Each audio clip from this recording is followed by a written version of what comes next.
কিরে কেমন মনে হচ্ছে? হেভি ব্যাপার না? আপনার কথাবার্তা ভাইজান আমি কিছুই বুঝতেছি না। সাইনবোর্ড দিয়ে কি হইব? এই তোর বুদ্ধি শুদ্ধি কবে হবে বলতো? আর এখানে একটা স্কুল হবে, ছোট ছোট বাচ্চারা এখানে পড়তে আসবে, আর তুই হবি এই স্কুলের দারোয়ান।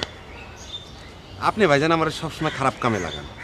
এটা স্কুল দিতেছেন ভালো কথা, আর কোনো ভালো পোস্ট নাই। দারোয়ানি একটা চাকরি হইলো নাকি? ঠিক আছে, তোকে স্কুলের হেডু বানিয়ে দিব।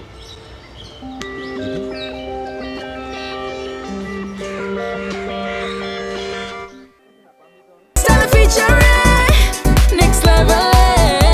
Well done, side by side, free. আমি সমস্যা কি? চাকার বাতাস গেছে গা। বাতাস চলে গেছে না? তুমি চড়ছিলে? কি মনে হয়? ঠিকই আছে। শোনো, এদিকে আমি তো আমার জীবনের চাকায় নতুন করে হাওয়া দিয়ে ফেললাম। কি রহস্য মনে হচ্ছে? হারে আমার ঘটনা শুনলে জাকির হোসেন কি মাসুদ রানা লিখছে তার চেয়ে এক্সাইটিং লাগবে। ভাই মাসুদ রানা তো জাকির হোসেন লেখে নাই, লিখছে কাজী আনোয়ার হোসেন। আবেগ থেকে বলে ফেললাম, বুঝ না? আরে আমার প্রকল্পের কথা শুনলে তখন তোমরা বলবে মাসুদ রানা আনোয়ার হোসেন না, জাকির হোসেন লিখেছে। প্রকল্প ভালো খবর আছে। শোনো, এই তোর বাবুর কথা আচ্ছা চা পৃথিবীতে আরে চল চা খেতে। চলো হাঁটা নিয়ে এই রানা যাবি না? ওজন তো নেই।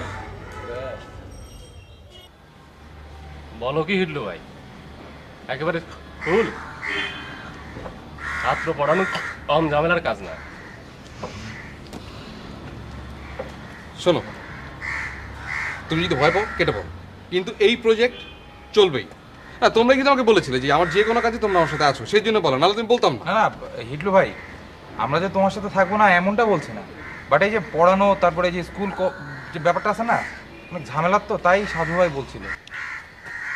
আচ্ছা, এরকম একটা মহৎ কাজ শুরু করতে যাচ্ছি, এখন তোমাদের উৎসাহ আমার দরকার। দেখো, তোমরা ইয়াং ম্যানরা হচ্ছে দেশের আশা, ভবিষ্যৎ। এরকম এনার্জেটিক ইয়াং ছেলেবেলা আমার খুব পছন্দ। শোনো, একবার ভেবে দেখো, আমাদের স্কুল থেকে, হ্যাঁ, যেসব ছেলেবেলারা বের হবে তারা কী শিখে বের হবে? আসল এবং প্রয়োজনীয় শিক্ষা। দিকে দিকে আমাদের নাম ছড়িয়ে পড়বে, CNN, BBC এসব জায়গায় আমাদের নাম প্রচারিত হবে, এবং দিকে দিকে আমাদের জয়ধ্বনি হবে। আর শোনো, ওই বাড়ির সামনে আমি একটা সাইনবোর্ড লাগিয়েছি, হ্যাঁ, তোমরা কালকে থেকে তাহলে লেগে পড়ে যাও ছাত্র ছাত্রী সংগ্রহের কাজে। সব কাজের সিস্টেম আমার কাছে করা আছে। 3 cheers for হিটলু ভাই। Hip hip hurray.